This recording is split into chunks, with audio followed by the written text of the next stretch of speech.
profes repartiron 18 alimentos entre as clases. A nosa clase corresponderonlle os garabanzos, os dátiles, o trigo, o aceite, a pementa e o pimento. Buscamos información sobre os alimentos, seguindo os seguintes pasos. Orixe e procedencia do alimento, variedades, cultivo, planta, árbore, froitos, sementes, flores, raíz, talo, follas, colleita, beneficios, producción, países productores, usos, Elaboración de poemas.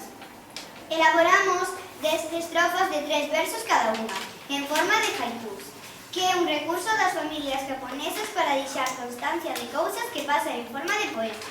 O primeiro verso ten 5 sílabas, o segundo 7 e o terceiro 5. Cada estrofa fixémola cunha idea da información, seguindo os pasos da búsqueda. Nós queríamos contar cousas reais do alimento, en forma de poema. Este traballo foi cooperativo e consensuado. Elaboración de contos. Cada un de nós elaborou un conto. O conto do libro representa o quinto. Elaboración de recetas. Preguntamos nas nosas casas. Ilustración. Como nos gusta tanto debuxar, esta foi a parte máis divertida.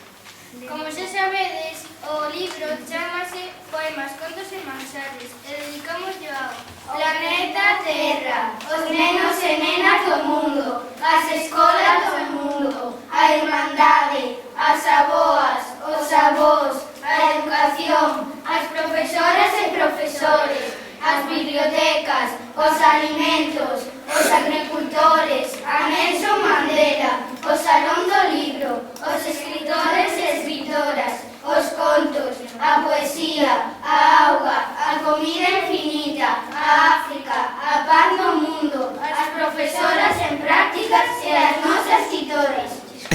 Poema para o garabanzo. Os garabanzos orixen indio teñen, son estranxeiros. Hai moitos tipos pequenos e moi grandes. Poema para o dátil. Aquí comeza unha linda historia moi interesante sobre o dátil que provén de África e de Arabia. Poema para o trigo. Mesopotamia, ali nace o trigo, fai moitos anos. Trigo para pan, hai tamén para pastas e de galletas. Moitas partes ten raíz, talo e grao, que bonito é. Moitas raíces, un talo herbáceo, longas follas dulce. Asia menor, ten a árbore unhas follas perennes, de copa ancha. Prateadas, lanzas finas, parecen cheas de vida. Flores pequenas duran 2 semanas, nacen en maio. Poema para a pementa, un alimento original da India, sempre dá sabor.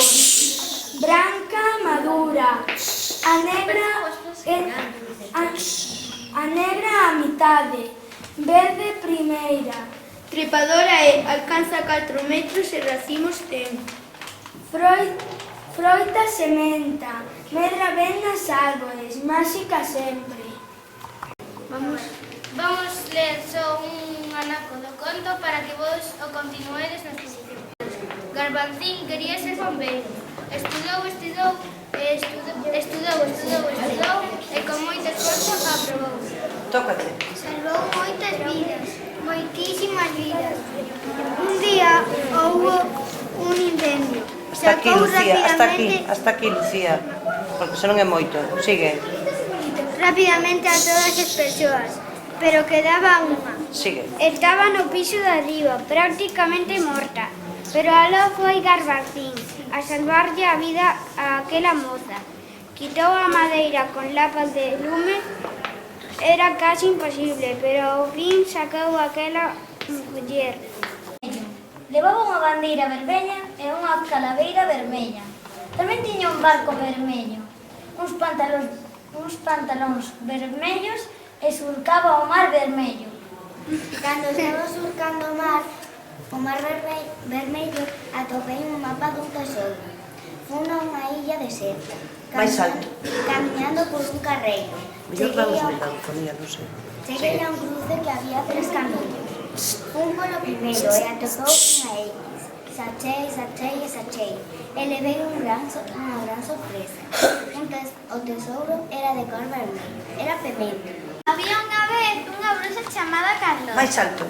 Carlota era pelirroxa e tiña a cara chea de pecas. Vivía nunha bonita castiña no medio do deserto. Carlota tiña un dragonciño vermello que lle facía compañía. Detrás da casa, Carlota tiña un bonito xardín. Alí cultivaba todo tipo de plantas máxicas. A súa planta favorita era unha palmeira que daba uns dátiles que, ademais de servirte para moitas pocións, estaban moi sabrosos. Carlota coidaba moi ben do seu xardín.